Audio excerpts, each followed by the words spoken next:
Chapter 17. Moreover, Ahithophel said to Absalom, "Let me choose 12,000 men, and I will arise and pursue David tonight. I will come upon him while he is weary and discouraged, and throw him into a panic, and all the people who are with him will flee. I will strike down only the king, and I will bring all the people back to you as a bride comes home to her husband. You seek the life of only one man, and all the people will be at peace." And the advice seemed right in the eyes of Absalom and all the elders of Israel. Then Absalom said, "Call Hushai the Archite also, and let us hear what he has to say."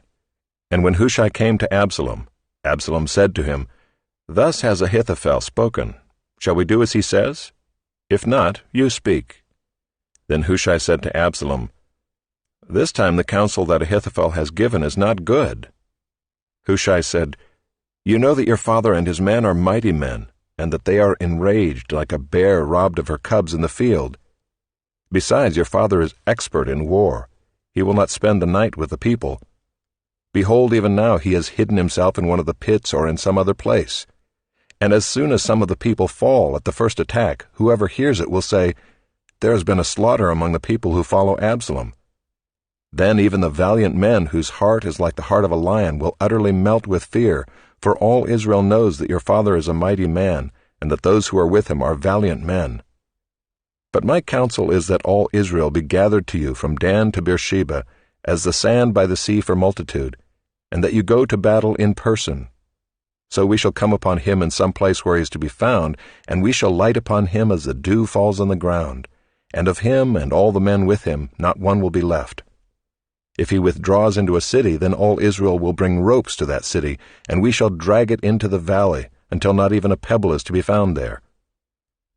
And Absalom and all the men of Israel said, "The counsel of Hushai the Archite is better than the counsel of Ahithophel." For the Lord had ordained to defeat the good counsel of Ahithophel, so that the Lord might bring harm upon Absalom. Then Hushai said to Zadok and Abiathar the priests, "Thus and so did Ahithophel counsel Absalom and the elders of Israel, and thus and so have I counseled. Now therefore send quickly and tell David, 'Do not stay tonight at the fords of the wilderness, but by all means pass over, lest the king and all the people who are with him be swallowed up.'" Now Jonathan and Ahimaaz were waiting at Enrogel.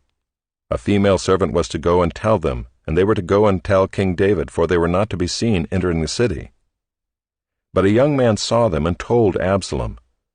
So both of them went away quickly and came to the house of a man at Bahurim, who had a well in his courtyard, and they went down into it. And the woman took and spread a covering over the well's mouth, and scattered grain on it, and nothing was known of it. When Absalom's servants came to the woman at the house, they said, "Where are Ahimaaz and Jonathan?" And the woman said to them, "They have gone over the brook of water." And when they had sought and could not find them, they returned to Jerusalem. After they had gone, the men came up out of the well and went and told King David. They said to David, "Arise and go quickly over the water, for thus and so has Ahithophel counseled against you." Then David arose and all the people who were with him, and they crossed the Jordan. By daybreak not one was left who had not crossed the Jordan. When Ahithophel saw that his counsel was not followed, he saddled his donkey and went off home to his own city. He set his house in order and hanged himself, and he died and was buried in the tomb of his father. Then David came to Mahanaim, and Absalom crossed the Jordan with all the men of Israel. Now Absalom had set Amasa over the army instead of Joab. Amasa was the son of a man named Ithra the Ishmaelite, who had married Abigail the daughter of Nahash, sister of Zeruiah, Joab's mother. And Israel and Absalom encamped in the land of Gilead.